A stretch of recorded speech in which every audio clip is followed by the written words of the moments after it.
Checkup no rádio. Checkup no rádio com o médico geriatra, Dr. Belísio Neto. Seja bem-vindo aqui ao nosso Panorama 95. Dr. Belísio, bom dia. Bom dia, Marcos. Bom dia a todos os ouvintes, internautas. Uma satisfação mais uma vez participar aqui do quadro Checkup no rádio. Nosso tema de hoje é possível diminuir o número de medicamentos em idosos? É sim, Marcos. A ideia aqui é a gente tentar diminuir, na verdade, aqueles medicamentos que a gente considera inapropriados ou aqueles medicamentos fúteis. A gente sabe que o idoso ele vive num paradigma de abandonar tratamento, de se omitir a tratar umas doenças e do outro lado também de usar medicamentos a mais do que ele necessita. Para você ter ideia, Marcos, a literatura mundial ela estima que 50% mais ou menos, na verdade entre 40 e poucos e 50 e poucos por cento dos pacientes idosos, pelo menos nas revisões que foram feitas, eles usam 5 ou mais medicamentos. Isso a gente tem um termo que chamamos de polifarmácia, muito, farmácia de medicamentos. Então é muito comum a polifarmácia nos indivíduos idosos. Então, pelo fato deles terem muitas doenças, deles serem multimórbidos, eles têm uma tendência maior a necessitar de medicamentos. E esse fato deles terem, se soma ao fato deles serem mais vulneráveis ao uso tanto da automedicação como de medicações de uso, eu diria, assim, não tão eficaz, né, de eficácia não comprovada. Então a ideia é a gente sempre combater a polifarmácia, porque a gente sabe que o número de eventos adversos ele é diretamente proporcional ao número de medicamentos que o paciente toma. Pra você ter ideia, o paciente que toma 5 medicamentos, ele tem em torno ali de 50% de risco de efeito adverso. Quando vai para 8 medicamentos, ele tem um risco maior de 70%, ou seja, ele tomando 8 medicamentos, ele tem um risco de 70% de ter alguma reação adversa ao medicamento. Seja ela uma mais simples, um gosto amargo na boca, seja ela uma mais grave, como um sangramento no estômago, hemorragia digestiva ou mesmo uma hemorragia cerebral. Então, nesse contexto de uso de muitos medicamentos, e uso de medicamentos necessários, a gente está sempre tentando enxugar a prescrição e a gente está sempre tentando educar as pessoas a terem muito cuidado no uso de um medicamento a mais. Não só os próprios pacientes, mas outros profissionais da área da saúde, outros colegas que trabalham com pacientes, não só, várias áreas da medicina tem pacientes idosos, né? Com os nossos alunos e assim por diante. Esse combate à polifarmácia haja o visto de reação adversa ao medicamento. O outro lado da história também a gente se depara muito, né, com o subtratamento, né?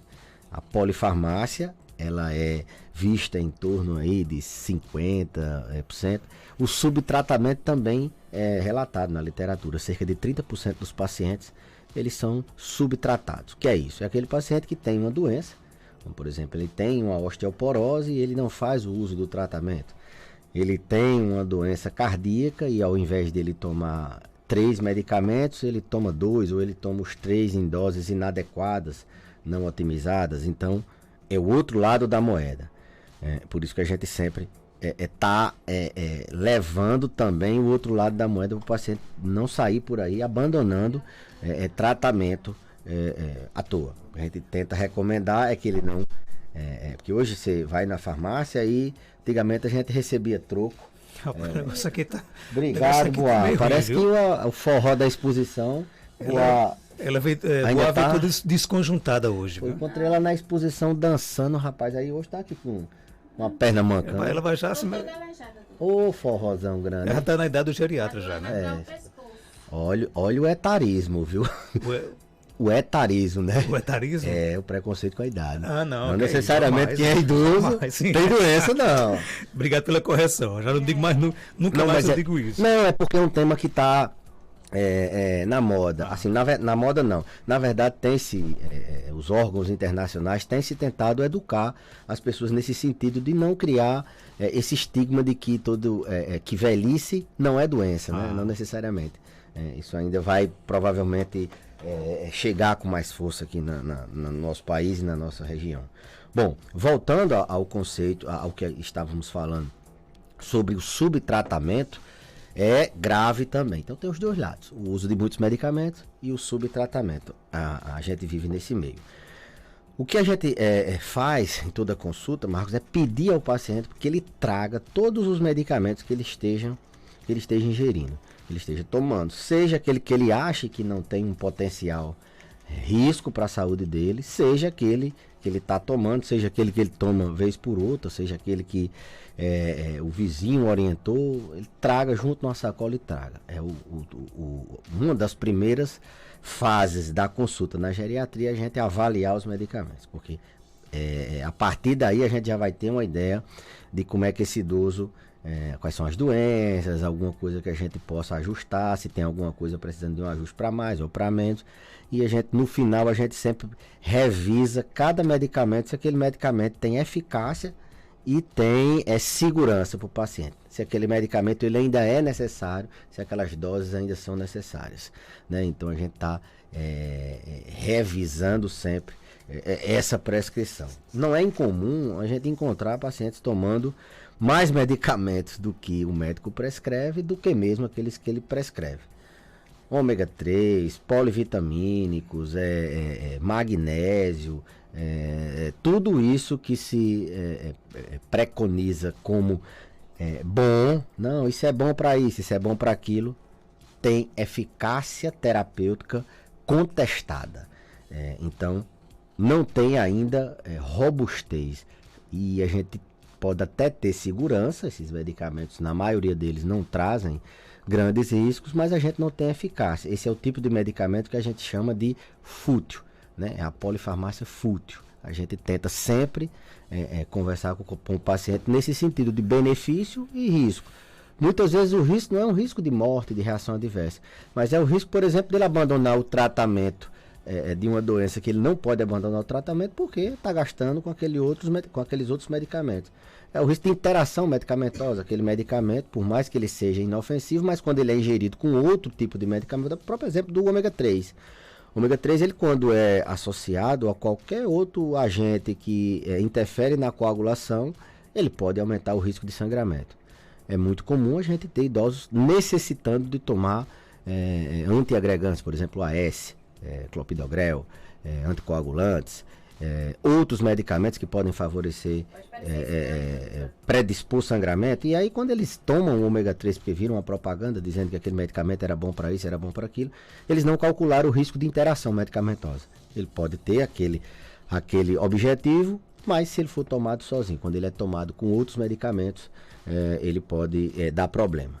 Então a gente tem esse exemplo como um exemplo de que nem tudo que isso é bom, não tem um risco. E o risco não é o risco daquele medicamento em si, muitas vezes agravar, mas quando ele junto com outros medicamentos, ele pode trazer um risco direto, né, de interação, e pode até atrapalhar o número de tomadas de outro medicamento, a própria compra, porque o medicamento está muito caro e a gente tem essa preocupação. Então é possível sim a gente revisar a eficácia, a segurança do medicamento, revisar se aquele medicamento ainda tem benefício para aquele paciente, revisar, conversar com o paciente sobre esses medicamentos potencialmente fúteis, retirar aqueles que são medicamentos inapropriados que estão causando um risco para aquele paciente. Muitas vezes esses medicamentos são passados por outros colegas que em uma época passaram aquele medicamento, onde, por exemplo, o AS era bem indicado,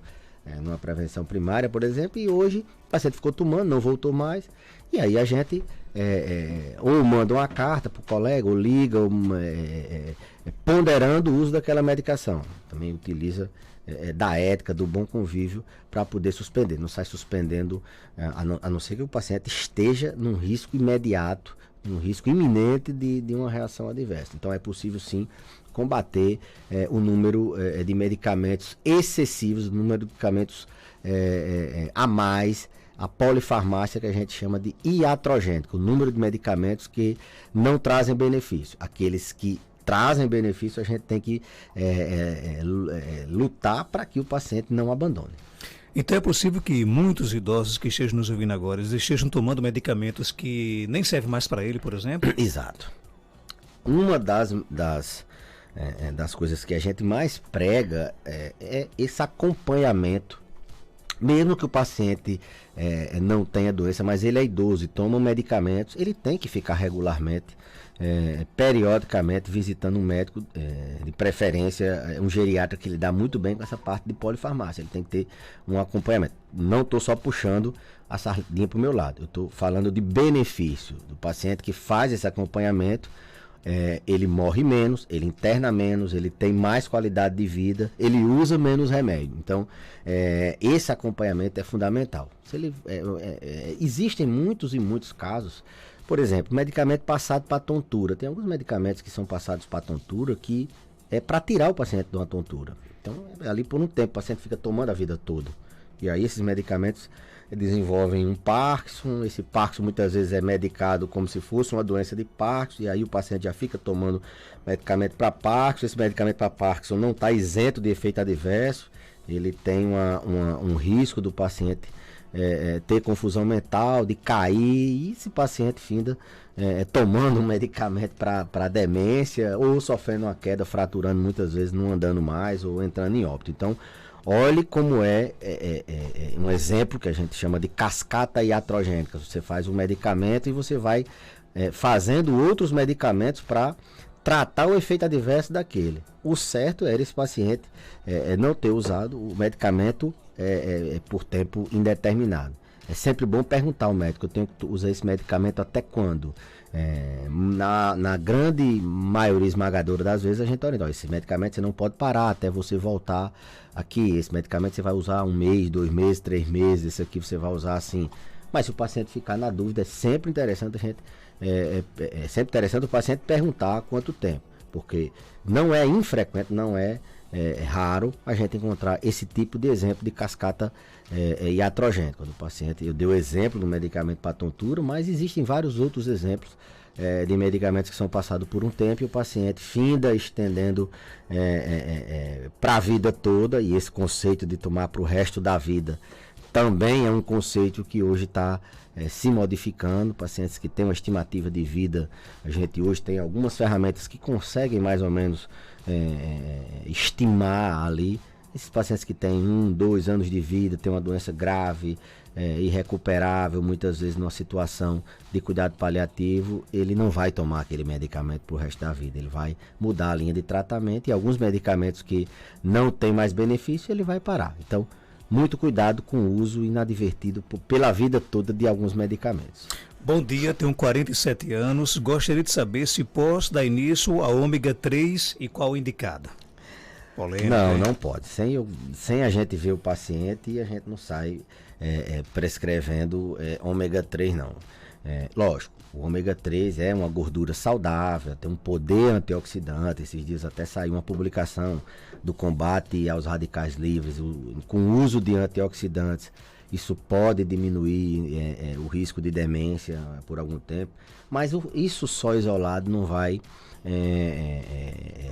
combater, não vai tratar, prevenir alguma doença. Existem pacientes e pacientes, perfis e perfis, tem que ver idade, a necessidade. Sempre digo, melhor do que um ômega 3 é uma dieta saudável e uma alimentação saudável e uma atividade física, um sono bom, um controle do estresse. Isso é muito melhor, mas as pessoas têm mais dificuldades, elas querem uma pílula que resolva tudo. Então não recomendo, tenho que individualizar, não recomendo, entenda, assim, de forma genérica para todo mundo. Alguns pacientes a gente pode até fazer aí uma dose que é preconizada, algumas doenças até a gente utiliza o ômega 3 no combate, por exemplo, alguns níveis de taxas altas, por exemplo, a gente utiliza o ômega 3 ou como antioxidante. Tem algumas especialidades que tem mais habilidade de utilizar, mas assim como todo mundo sai tomando, como eu disse, ele pode aumentar o risco de sangramento, principalmente quando ele é associado com algum medicamento muito simples que os idosos usam muito, que é o AS. Tem mais perguntas? Bom dia.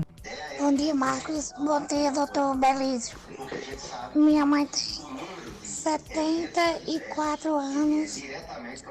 Tomo vários medicamentos. Tomo o Pluran de tireoide, um antidepressivo, o de pressão, um remédio de dormir. E ela gosta de se automedicar. E como o senhor bem falou, também abandona o tratamento pelo médico. Ela prefere remédio de o Vigizec, certo? Outra pessoa tomou. E ela reclama muito mesmo desse gosto amargo na boca e de uma fraqueza muito grande no estômago. E devido a isso ela quer comer mais do que o normal. O que fazer com essa dor no estômago, essa sensação de dioco no estômago? E aí, Tubelício? Olha, ela toma aqui alguns medicamentos para doenças que são de tratamento de uso contínuo, por exemplo, hipotireoidismo, Puran, depressão, assim, a gente tem o dia de começar, muitas vezes a gente faz 1 ano, 2, 3 anos e aí tenta desmamar o tratamento, a hipertensão também geralmente de uso continuado e a insônia. Aqui, a depressão, a hipertensão e a insônia, a gente tem que estimular, promover medidas não medicamentosas. A gente tem que promover a higiene do sono, trabalhar com esse paciente direitinho qual é a forma, o hábito saudável dele dormir, para ver se a gente consegue evitar esse medicamento da insônia, não é que é para parar.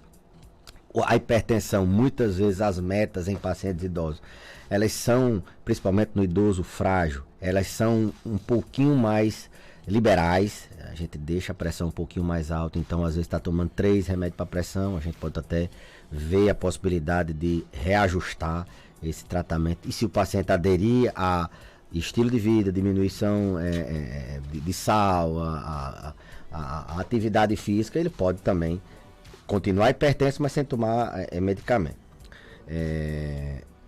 Então, assim, dá para se a gente, assim, olhando, ouvindo o que o paciente tá falando, a gente tem algumas ideias. Às vezes não é possível. Às vezes a gente e esse compartilhamento de decisão é sempre colocado com o paciente. Tem que ter, ele tem não o poder, a gente tem o poder, ele tem o poder de decidir se vai tomar ou não. A gente tem que conversar com ele, buscar alternativas. Se não dá certo dessa forma, vamos tentar dessa outra forma. Essa decisão é compartilhada.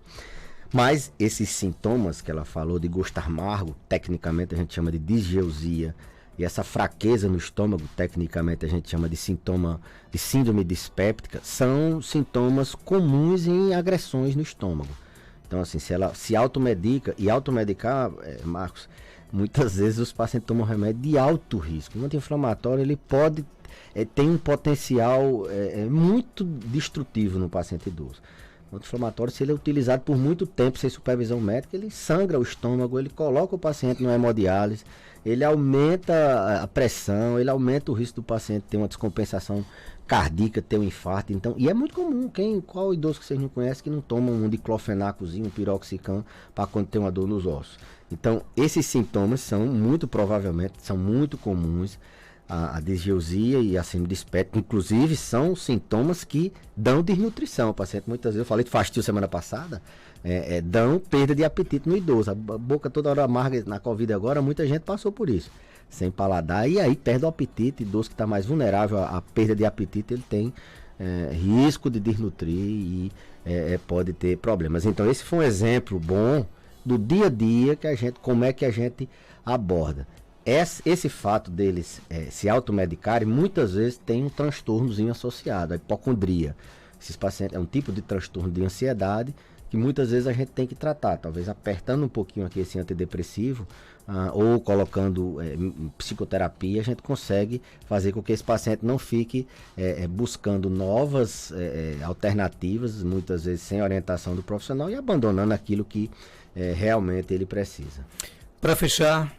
Bom dia, Marcos Dantas. Marcos Dantas, pergunta ao doutor Belício se existe remédio para tristeza. Porque disseram aqui a mim que tem remédio para tristeza. Pergunta ele aí para mim, por favor. Tem remédio para tristeza? Olha, a gente tem que diferenciar o que é tristeza do que é depressão. Tristeza, vou dar um exemplo. Final de semana passado, o Flamengo, quando perde, eu tenho uma tristeza. Quando a gente tem uma raiva, quando a gente ou então perde quando ganha com golear também, né? Dá uma tristeza. Quando joga Tristeza é um episódio pontual. Depressão é uma doença complexa, que tem fisiopatologia, tem toda uma característica. Hoje em dia está muito na moda, estou com depressão, estou com ansiedade, e na verdade existe todo um critério.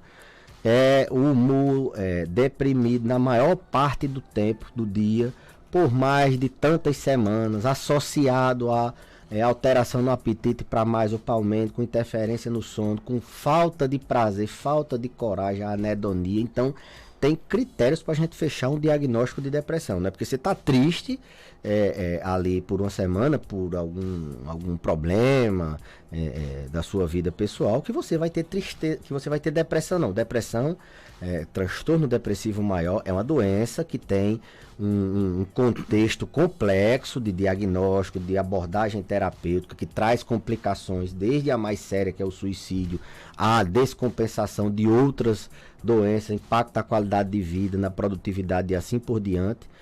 E tristeza é um episódio que a gente pode ter, não confundir. Agora, se é um paciente que tem facilidade, labilidade emocional, está sempre ficando triste, desproporcionalmente àquilo que causou a tristeza, e isso tende a se perdurar, a gente pode sim levar. Então, o remédio para tristeza, Marcos, é felicidade, é a gente procurar ser feliz.